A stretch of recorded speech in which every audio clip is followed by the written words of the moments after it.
Yang Buranata, hari ini saya akan mempresentasikan penyakit sistem pernapasan. Hal-hal yang saya akan bahas di dalam tabel adalah: 1. Perkenalan dan nama penyakit. 2. Penyebab penyakit. 3. Gejala penyakit. 4. Tips hidup sehat dan pengobatan penyakit. Yang pertama, perkenalan dan nama penyakit. Asma adalah suatu kelainan berupa peradangan kronik saluran bernapas yang menyebabkan penyempitan saluran napas atau hiperaktivitas bronkus sehingga menyebabkan gejala episodik berulang pada medik, sesak napas, daya terasa berat, dan batuk terutama pada malam atau dini hari. Yang kedua, ada penyebab penyakitnya. 1. Ada asap rokok. Asap rokok seringkali menjadi faktor penyebab asma.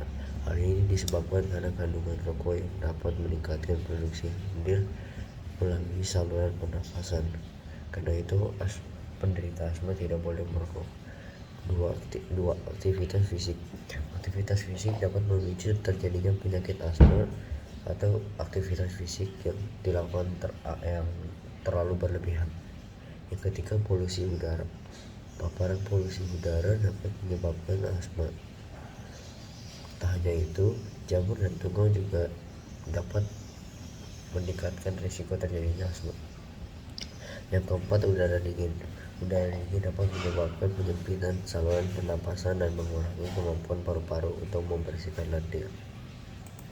Yang ketiga, ada gejala penyakit. Yang pertama adalah lelah. Para penderita asma akan mengalami rasa lelah walaupun hanya beraktivitas ringan. Lelah ini disebabkan oleh kekurangan oksigen yang ada di dalam tubuh karena adanya penyempitan di saluran pernafasan. Yang kedua, sulit untuk bernafas. Gejala yang sering dialami oleh penderita asma tentunya sulit untuk bernafas. Biasanya sesak nafas ini akan membuat penderita sesak nafas sampai terdengar bunyi gigit. 3. Suara tiba-tiba menghilang.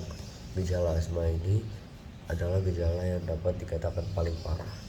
Gejala ini diakibatkan karena batuk yang dilakukan secara terus-menerus. Yang keempat, ada tips hidup sehat. Tips hidup sehat adalah: yang pertama adalah olahraga secara teratur. Kebiasaan untuk berolahraga akan memperkuat kita, termasuk juga menderita asma. Berolahraga juga memang tidak dapat menyembuhkan asma dari asma, tetapi berolahraga dapat membuat kita menjadi lebih fresh dan juga dapat melatih otot-otot kita dan juga paru-paru kita.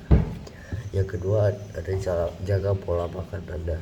Jika kita makan berlebihan, kita akan memperburuk gejala asma dan menambah risiko semakin banyaknya penyakit-penyakit lainnya.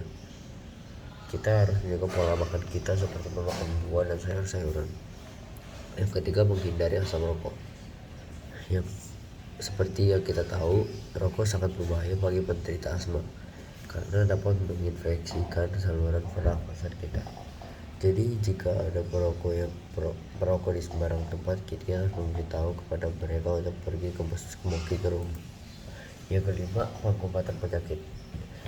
Saya di sini cuma ambil satu, yaitu inhaler. Inhaler dapat digunakan untuk merendahkan gejala asma yang sangat cepat. Gunanya adalah untuk membuka saluran pernafasan dan menyempit. Ajakan dari saya, ayo kita lakukan pola hidup sehat supaya kita terhindar dari penyakit asma. Sekian, terima kasih.